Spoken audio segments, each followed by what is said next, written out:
Education में आपका स्वागत है। मैं इंजीनियर विकास कुमार। आज अपन देखते हैं ग्राम सेवक और हॉस्टल वार्डन का जो पेपर लगा था, हॉस्टल सुप्रिटेंडेंट जो ग्रेड सेकंड का जो पेपर लगा था, जो एजेंस बोर्ड के द्वारा कराया गया था 2016 के अंदर, उसमें कुछ कंप्यूटर के क्वेश्चंस आए थे। ये कंप्यूटर के क्वेश्चंस आगामी जो एग्ज़ाम होने वाली हैं, जैसे पटवार की एग्ज़ाम है और भी डिफरेंट एग्ज़ाम है जहाँ कंप्यूटर फंडामेंटल से बेसिक क्वेश्चंस पूछे जाते हैं और डिफरेंट क्वेश्चंस पूछने की संभावना होती है। तो उनमें से अपन देखते हैं आज का पेपर, जो पहले का पेपर है उसको अपन डिटेल में अपन देखने वाले हैं। इस पेपर में लगभग 10 क्वेश्चंस हैं कंप्यूटर के और उनमें डीपली अपन देखने वाले हैं। तो ज़्यादा वक्त नहीं ख़राब करते हुए आप लोगों का, तो वीडियो को मैं कंटिन्यू स्टार्ट करता हूँ। तो इससे पहले हमारे यूट्यूब चैनल को सब्सक्राइब कीजिए, हमारे वीडियो को लाइक एंड शेयर कीजिए अपने फ्रेंड्स के साथ। तो आज का फर्स्ट क्वेश्चन है वीडियो में 101 101 का क्वेश्चन है, सबसे तेज़ मेमोरी कौन सी होती है। तो सबसे तेज़ गति की मेमोरी कौन सी होती है। वैसे ऑप्शंस के अकॉर्डिंग आप किस क्वेश्चन का आंसर आपको देना है। तो ऑप्शंस के अकॉर्डिंग इस क्वेश्चन का आंसर हो जाएगा कैशे मेमोरी सबसे तेज़ गति की मेमोरी होती है। कैश मेमोरी जो होती है वो सबसे तेज़ गति की मेमोरी होती है। ऑप्शंस के अकॉर्डिंग आपको क्वेश्चंस का आंसर देना है। क्वेश्चंस को आपको ढंग से पढ़ना है, ऑप्शंस को ढंग से पढ़ते हुए आपको ध्यान देना है।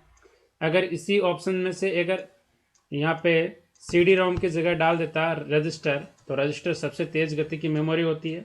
देन उसके बाद में कैसे मेमोरी तेज़ गति की होती है, फिर रैम रोम वगैरह ये चलती हैं।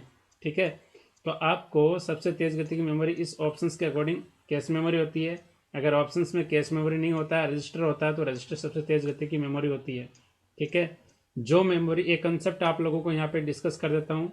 जो भी मेमोरी CPU के जितने पास में होगी उसकी स्पीड, प्रोसेसिंग स्पीड फास्ट होगी और उनकी स्टोरेज क्षमता कम होगी।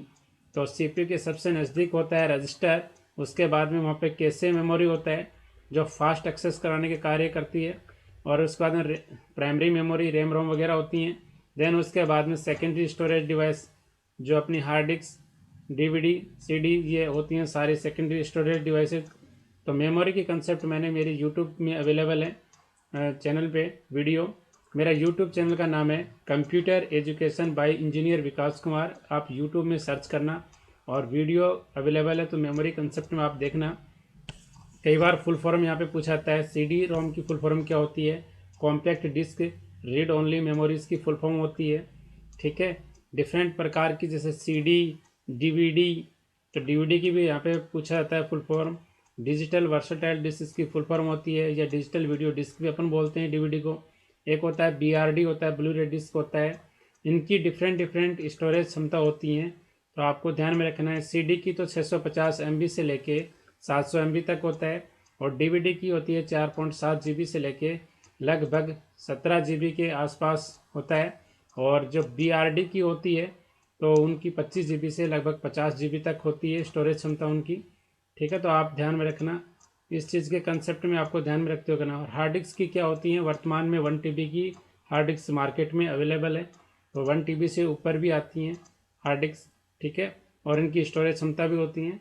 ठीक है, उनको आप ध्यान में रखना। एक्सिलरी मेमोरी किसे बोला जाता है, एक्सिलरी मेमोरी सेकेंडरी मेमोरी को एक्सिलरी मेमोरी बोला जाता है। ध्यान रखना, ये क्वेश्चन भी घुमा फिरा के आने वाली पटवार एग्जाम में पूछा सकता है। इनमें से कौन सी द्वितीयक मेमोरी है, तो द्वितीय मेमोरी का दूसरा नाम क्या है, तो एक्सिलरी मेमोरी को अपन सेकेंडरी स्टोरेज बोलते हैं अपन। ठीक है, और ये हार्ड डिस्क उसका एग्जाम्पल है। ये CD रोम है, ये ऑप्टिकल डिस्क है। ठीक है, CD रोम, DVD, ब्लू डिस्क। ठीक है, इस प्रकार की। तो जो भी टॉपिक आपको कंप्लीट समझना है तो मेरे यूट्यूब आप चैनल में आप वीडियो है मेमोरी का, वो आप देख सकते हो। उसमें मैंने डिटेल से व्याख्या की है। मेमोरी के अंदर दो प्रकार की हैं, प्राइमरी सेकेंडरी। प्राइमरी में कौन कौन सी है, सेकेंडरी में कौन कौन सी है, उनका डिटेल एक्सप्लेनेशन मैंने यहाँ पे कर रखा है। ठीक है, तो आपको क्वेश्चन 101 101 समझ में आएगा। इस क्वेश्चन का राइट आंसर हो गया ऑप्शन नंबर 4, कैशे मेमोरी यहाँ पे सबसे तेज़ गति की मेमोरी होती है। नेक्स्ट क्वेश्चन देखते हैं, क्वेश्चन नंबर 102 देखते हैं। इसमें जो क्वेश्चंस पूछे गए क्वेश्चंस इंपॉर्टेंट क्वेश्चंस हैं। तो कुंजी पटल की मुख्यतः कौन सी कुंजी के प्रयोग में प्रोग्राम रद्द हो जाता है। ठीक है, ऐसी कौन सी की आप अगर कीबोर्ड में प्रेस करोगे तो जो भी चल रहा प्रोग्राम वो कैंसिल हो जाता है, रद्द हो जाता है। तो आप ESC की प्रेस करोगे। ESC की का मतलब होता है एस्केप की होता है। इसका यूज हमेशा याद रखना, प्रोग्राम को एग्जिट या क्लोज करने में इसका यूज किया जाता है। ये कीबोर्ड के सर्वप्रथम वाली सबसे फर्स्ट की होती है, टॉप मोस्ट। जो भी अपना कीबोर्ड होता है, कीबोर्ड में जो टॉप लेफ्ट साइड से जो फर्स्ट की होती है वो ESC की होती है, ठीक है। और प्रोग्राम को क्लोज या रद्द करने में इसका यूज किया जाता है। इसी प्रकार से आप इस क्वेश्चन का राइट आंसर हो जाएगा ऑप्शन नंबर 4 हो जाएगा। आपको इसके बारे में पता होना चाहिए। INS यानी इंसर्ट कर सकते हो आप किसी टेक्स्ट एंट्री को इंटर करने के लिए, यानी उस कमांड को डन कर सकते हो, एंटर कर सकते हो, ओके कर सकते हो। डिलीट और बैकस्पेस की का आपको यूज बता देता हूँ। डिलीट की का यूज कहाँ किया जाता है, जो भी टेक्स्ट जहाँ पे अपना टेक्स्ट है लिखा हुआ है वहाँ पे अपने, जैसे यहाँ पे मैंने यहाँ पे कर्सर रखा है, E और D के बीच में मैंने यहाँ कर्सर रखा है। अगर आप डिलीट की अगर प्रेस करोगे तो फ्रॉम टेक्स्ट राइट साइड से डिलीट होना स्टार्ट हो जाएगा, यानी EL स्टार्ट हो जाएगा। यहाँ से स्टार्ट हो जाएगा E, और अभी डिलीट दबाऊंगा यहाँ पे कर्सर करके तो E डिलीट होगा, फिर L डिलीट होगा, इस प्रकार से डिलीट होगा। अगर बैक स्पेस आप यूज कर रहे हो तो सबसे पहले D डिलीट होगा, from the text left hand side, from cursor. मतलब कर्सर से, जो अपना कर्सर है जहाँ पे रख रखा है, तो लेफ्ट साइड में कर्सर के लेफ्ट साइड से अगर डिलीट करना है तो बैक स्पेस की का आप यूज करोगे। अगर कर्सर जहाँ रख रहा है उसके राइट अक्षर्स को डिलीट करते हो आप चलोगे तो आप डिलीट की का यूज करोगे। याद रखना ये कंसेप्ट भी, ये एग्जाम में क्वेश्चन पूछा जाता है। यहाँ पे क्वेश्चन नंबर 103 की बात करते हैं। टेक्स्ट को जो सेंटर में अलाइनमेंट करने के लिए किस शॉर्टकट कमांड का आप यूज करते हो, तो यहाँ पे आपको बताता हूँ। सेंटर में अलाइनमेंट करना है तो कंट्रोल E का अपन करते हैं। किसी भी टेक्स्ट यानी वर्ड, जो भी टेक्स्ट है उसको सेंटर में अलाइनमेंट करने के लिए कंट्रोल+E का यूज किया जाता है, ठीक है। और राइट में अलाइनमेंट करने के लिए कंट्रोल+R का यूज किया जाता है। कंट्रोल+C कॉपी का होता है, ठीक है। इस प्रकार से आप इन कमांडों का यूज कर सकते हो।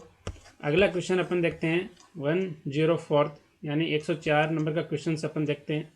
मल्टीमीडिया कंटेंट, मल्टीमीडिया में कौन चीज़ें कंटेंट होती हैं। कंटेंट वो करता है, ऑडियो को करता है और वीडियो करता है, दोनों करता है, यानी बोथ 1 और 2 दोनों करता है। ऑडियो भी होता है, वीडियो भी होता है, मल्टीमीडिया के अंतर्गत आते हैं, ठीक है। नेक्स्ट क्वेश्चन देखते हैं 105। DNS स्टैंड फॉर क्या होता है। DNS का फुल फॉर्म पूछा गया है।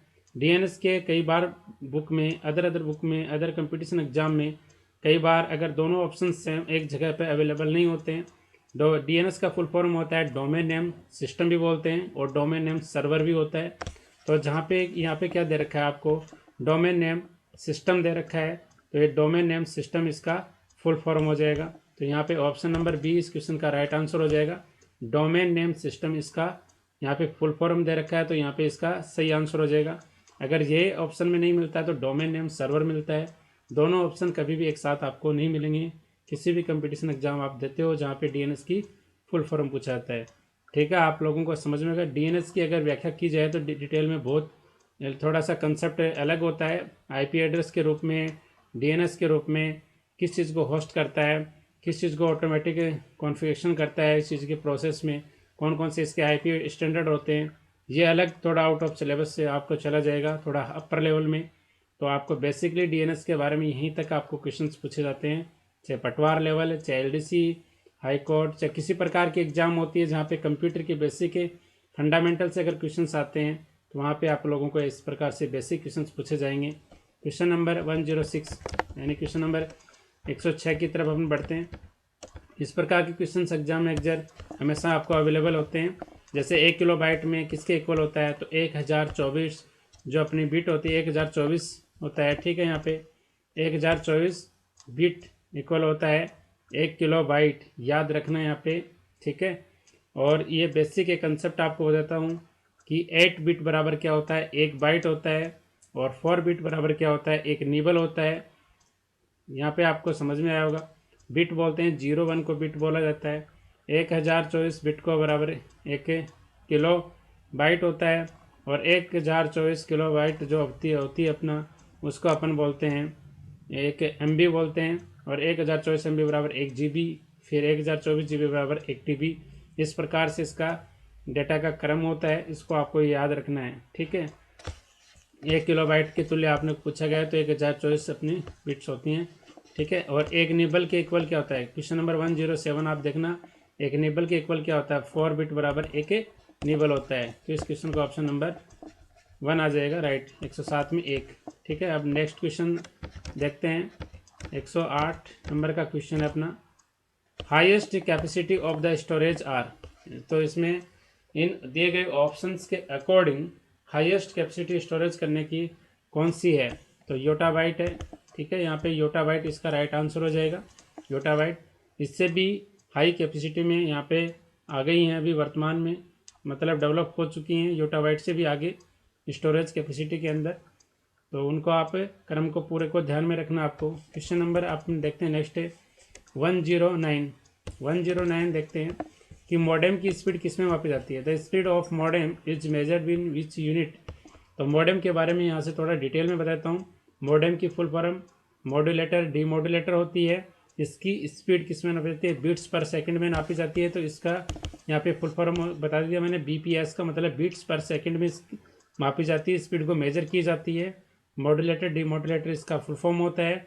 मॉडेम का यूज अपन टेलीफोन लाइन के माध्यम से अपने इंटरनेट कनेक्शन में यूज करने में इसका यूज किया जाता है। मॉड्यूलेटर की बेसिक फंक्शनलिटी है कि डिजिटल सिग्नल को एनालॉग में, एनालॉग के सिग्नल को डिजिटल सिग्नल में आपस में ये कन्वर्ज करने के कार्य करता है डाटा को, ठीक है। मॉडेम को अपन इनपुट डिवाइस ही मान सकते हैं और आउटपुट डिवाइस के रूप में भी अपन इसको यूज करते हैं मॉडेम को, ठीक है। यहाँ पे मॉडेम के बारे में इतना कंसेप्ट आप लोगों को पता होना चाहिए। टेलीफोन लाइन नेटवर्क के माध्यम से अपने कंप्यूटर सिस्टम में नेट वगैरह चलाते हैं, इंटरनेट वगैरह, तो मॉडेम का यूज किया जाता है, ठीक है। और मॉडेम की स्पीड बिट्स पर सेकंड में मापी जाती है। नेक्स्ट क्वेश्चन है, क्वेश्चन नंबर 110 है, what is the full form of ISDN। तो ISDN का फुल फॉर्म क्या होता है, इंटीग्रेटेड सर्विस डिजिटल नेटवर्क इसका फुल फॉर्म होता है। ऑप्शन नंबर 2 इस क्वेश्चन का राइट आंसर हो जाएगा। तो इस प्रकार के जो बेसिक क्वेश्चंस हैं, आप लोगों को एक बात नोट की होगी, जो जितने भी अपने पुराने पेपर हैं, जितने भी अधीनस्थ बोर्ड ने पेपर करवाए हैं, वहाँ पे कंप्यूटर में एक चीज़ आपने नोट की होगी, किस प्रकार के टाइप के क्वेश्चंस पूछता है। या तो एब्रीविएशन यानी फुल फॉर्म से क्वेश्चन पूछा जाता है, या कोई भी इंटरनेट टेक्नोलॉजी से कोई क्वेश्चन पूछा जाता है, या कोई हाल ही में डेवलपमेंट जो चीज़ हुई है, चाहे स्टोरेज कैपेसिटी हुई या कोई भी डिवाइस का डेवलपमेंट हुआ हो, उसके बारे में क्वेश्चन पूछा जाता है। स्टोरेज के ऊपर, मेमोरी के ऊपर और डेवलपमेंट के अंदर, और इसकी फुल फॉर्म है और शॉर्टकट है, इनके बारे में क्वेश्चंस एक एक क्वेश्चन 101% पूछा जाता है किसी भी कंपटीशन एग्जाम में हो। बाकी जो हाल ही में टेक्नोलॉजी के क्षेत्र में जो भी डेवलपमेंट किया गया है, जो भी विकास किया गया है कंप्यूटर के अंदर, जितने भी जैसे सुपर कंप्यूटर बनता है, या भी कोई भी रोबोट बनता है रोबोटिक्स में, या कोई भी इसमें जो न्यू एप्लीकेशन सॉफ्टवेयर तैयार होते हैं टेक्निकल क्षेत्र में, तो उनके बारे में क्वेश्चन यहाँ से पूछा जाता है। तो आप लोगों को समझ में आया होगा। इस प्रकार से आपके 10 क्वेश्चन थे। ये ग्राम सेवक हॉस्टल सुप्रिटेंडेंट के अंदर ये क्वेश्चन आए थे, 2016 में एग्जाम लगा था ये, ठीक है। तो आज के लिए इस वीडियो में इतना ही। हमारे यूट्यूब चैनल को सब्सक्राइब करना, हमारे वीडियो को लाइक एंड शेयर करना अपने फ्रेंड्स के साथ। Thank you very much.